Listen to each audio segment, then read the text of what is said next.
ಎಲ್ಲರಿಗೂ ನಮಸ್ಕಾರ. ನಾನು ನಿಮ್ಮ ಚೆನ್ನ.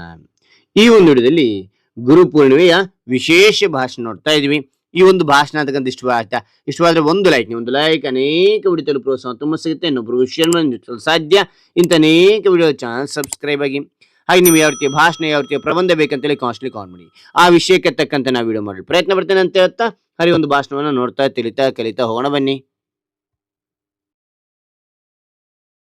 ಗುರು ಬ್ರಹ್ಮ ಗುರು ವಿಷ್ಣು ಗುರುದೇವೋ ಮಹೇಶ್ವರ ಗುರು ಸಾಕ್ಷಾತ್ ಪರಬ್ರಹ್ಮ ತಸ್ಮೈ ಶ್ರೀ ಗುರುವೇ ನಮಃ ಎನ್ನುವ ಗುರುಸ್ತೋತ್ರವನ್ನು ಪ್ರಥಮವಾಗಿ ಸ್ಮರಿಸಿಕೊಂಡು, ಪ್ರಿಯ ಮುಖ್ಯೋಪಾಧ್ಯಾಯರೇ, ಗೌರವಾನ್ವಿತ ಶಿಕ್ಷಕ ವೃಂದದವರೇ, ಪೂಜ್ಯ ಪೋಷಕರೇ ಹಾಗೂ ನನ್ನ ಆತ್ಮೀಯ ಸಹಪಾಠಿ ಸ್ನೇಹಿತರೆ, ಎಲ್ಲರಿಗೂ ನನ್ನ ಹೃದಯಪೂರ್ವಕ ನಮಸ್ಕಾರಗಳು. ಪ್ರಥಮವಾಗಿ ಗುರು ಬಳಗಕ್ಕೆ ಗುರು ಪೂರ್ಣಿಮೆಯ ಹಾರ್ದಿಕ ಶುಭಾಶಯಗಳು ತಿಳಿಸ್ತೇನೆ. ಇಂದು ನಮ್ಮ ಭಾರತೀಯ ಸಂಸ್ಕೃತಿಯ ಅತ್ಯಂತ ಪವಿತ್ರ ಹಾಗೂ ಅರ್ಥಪೂರ್ಣ ಹಬ್ಬಗಳಲ್ಲಿ ಒಂದಾದ ಗುರು ಪೂರ್ಣಿಮೆಯ ಶುಭ ಸಂದರ್ಭದಲ್ಲಿ ಗುರುವಿನ ಮಹಿಮೆ ಕುರಿತು ಕೆಲವು ಮಾತುಗಳನ್ನು ಹಂಚಿಕೊಳ್ಳುವ ಅವಕಾಶ ಸಿಕ್ಕಿರುವುದು ನನ್ನ ಭಾಗ್ಯವೆಂದು ಭಾವಿಸುತ್ತೇನೆ. ಸ್ನೇಹಿತರೆ, ಗುರು ಎಂಬ ಪದಕ್ಕೆ ಅತ್ಯಂತ ಗಂಭೀರವಾದ ಅರ್ಥವಿದೆ. ಸಂಸ್ಕೃತದಲ್ಲಿ ಗು ಎಂದರೆ ಅಜ್ಞಾನದ ಅಂಧಕಾರ ಮತ್ತು ರು ಎಂದರೆ ಆ ಅಂಧಕಾರವನ್ನು ನಿವಾರಿಸುವನು. ಆದ್ದರಿಂದ ನಮ್ಮ ಜೀವನದಲ್ಲಿ ಜ್ಞಾನದ ಬೆಳಕನ್ನು ಬೆಳಗಿಸಿ ಉತ್ತಮ ವ್ಯಕ್ತಿತ್ವವನ್ನು ರೂಪಿಸುವ ಮಹನೀಯರೇ ಗುರುಗಳು. ನಮ್ಮ ಸಂಸ್ಕೃತಿಯಲ್ಲಿ ಮಾತೃದೇವೋ ಭವ, ಪಿತೃದೇವೋ ಭವ, ಆಚಾರ್ಯ ದೇವೋ ಭವ ಎಂದು ಹೇಳಲಾಗಿದೆ. ಅಂದ್ರೆ ತಾಯಿ, ತಂದೆ ಮತ್ತು ಗುರುಗಳಿಗೆ ದೇವರ ಸ್ಥಾನವನ್ನು ನೀಡಲಾಗಿದೆ. ಏಕೆಂದ್ರೆ ತಾಯಿ ನಮಗೆ ಜನ್ಮ ನೀಡಿದರೆ ತಂದೆ ಬದುಕಿನ ದಾರಿಯನ್ನು ತೋರಿಸುತ್ತಾರೆ. ಆದರೆ ಗುರುಗಳು ನಮ್ಮ ಜೀವನದ ಗುರಿಯನ್ನು ತೋರಿಸಿ ಯಶಸ್ಸಿನ ಶಿಖರದತ್ತ ಮುನ್ನಡೆಸುತ್ತಾರೆ.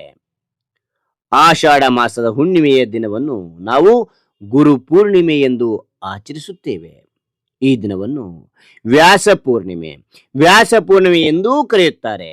ಏಕೆಂದರೆ ಮಹಾಭಾರತ, ಪುರಾಣಗಳು ಹಾಗೂ ವೇದಗಳನ್ನು ಸಂಗ್ರಹಿಸಿ ಜಗತ್ತಿಗೆ ಅಮೂಲ್ಯ ಜ್ಞಾನವನ್ನು ನೀಡಿದ ಮಹರ್ಷಿ ವೇದವ್ಯಾಸರ ಜನ್ಮದಿನದ ಸ್ಮರಣಾರ್ಥ ಈ ಹಬ್ಬವನ್ನು ಆಚರಿಸಲಾಗುತ್ತದೆ.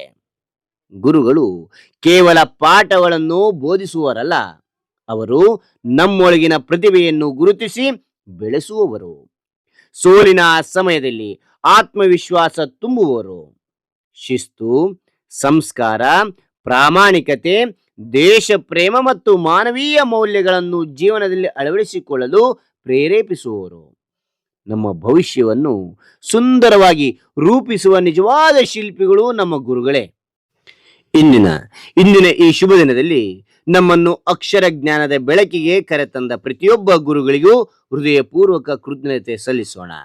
ಅವರು ಬೋಧಿಸಿದ ಉತ್ತಮ ಮೌಲ್ಯಗಳನ್ನು ಜೀವನದಲ್ಲಿ ಅಳವಡಿಸಿಕೊಂಡು ಆದರ್ಶ ವಿದ್ಯಾರ್ಥಿಗಾಗಿ ಬೆಳೆಯುವ ಸಂಕಲ್ಪ ಮಾಡೋಣ. ಕೊನೆಯಲ್ಲಿ ಒಂದು ಸುಂದರ ಮಾತನ್ನು ಹೇಳಲು ಬಯಸ್ತೇನೆ. ಗುರುವಿನ ಆಶೀರ್ವಾದವೇ ಜೀವನದ ದೊಡ್ಡ ಸಂಪತ್ತು. ಗುರುವಿನ ಮಾರ್ಗದರ್ಶನವೇ ಯಶಸ್ಸಿನ ನಿಜವಾದ ದಾರಿದೀಪ. ಈ ಪವಿತ್ರ ಗುರು ಪೂರ್ಣಿಮೆಯ ಸಂದರ್ಭದಲ್ಲಿ ನಮ್ಮ ಎಲ್ಲಾ ಗುರುಗಳಿಗೆ ಮತ್ತೊಮ್ಮೆ ಹೃದಯಪೂರ್ವಕ ವಂದನೆಗಳು ಸಲ್ಲಿಸುತ್ತಾ ಅವರಿಗೆ ಉತ್ತಮ ಆರೋಗ್ಯ, ಆಯುಷ್ಯ ಮತ್ತು ಸುಖ ಸಮೃದ್ಧಿ ಲಭಿಸಲಿ ಎಂದು ಪ್ರಾರ್ಥಿಸುತ್ತೇನೆ. ನನಗೆ ಮಾತನಾಡಲು ಅವಕಾಶ ನೀಡಿದ ಎಲ್ಲರಿಗೂ ಹೃದಯಪೂರ್ವಕ ಧನ್ಯವಾದಗಳು. ಮತ್ತೊಮ್ಮೆ ಎಲ್ಲರಿಗೂ ಗುರು ಪೂರ್ಣಿಮೆಯ ಹಾರ್ದಿಕ ಶುಭಾಶಯಗಳು. ಜೈ ಹಿಂದ್, ಜೈ ಭಾರತ್ ಮಾತೆ, ಜೈ ಕರ್ನಾಟಕ ಮಾತೆ. ಹಾಗಾದ್ರೆ ಒಂದು ಭಾಷಣ ಅದಕ್ಕೊಂದು ಇಷ್ಟವಾದ್ರೆ ಒಂದು ಲೈಕ್ ಅನೇಕ ವಿಡಿಯೋ ಪ್ರೋತ್ಸಾಹ ತುಂಬ ಸಿಗುತ್ತೆ. ಇನ್ನೊಬ್ರು ಶೇರ್ ಸಾಧ್ಯ. ಇಂಥ ಅನೇಕ ವಿಡಿಯೋ ಚಾನಲ್ ಸಬ್ಸ್ಕ್ರೈಬ್ ಆಗಿ. ಮತ್ತೊಂದು ಹೊಸ ವಿಷಯದೊಂದಿಗೆ ಮತ್ತೊಂದು ಹೊಸ ವಿಡಿಯೋದಿಂದ ಭೇಟಿ ಆಗ್ತೇನೆ. Thank you for watching. Bye ಮಕ್ಕಳೇ.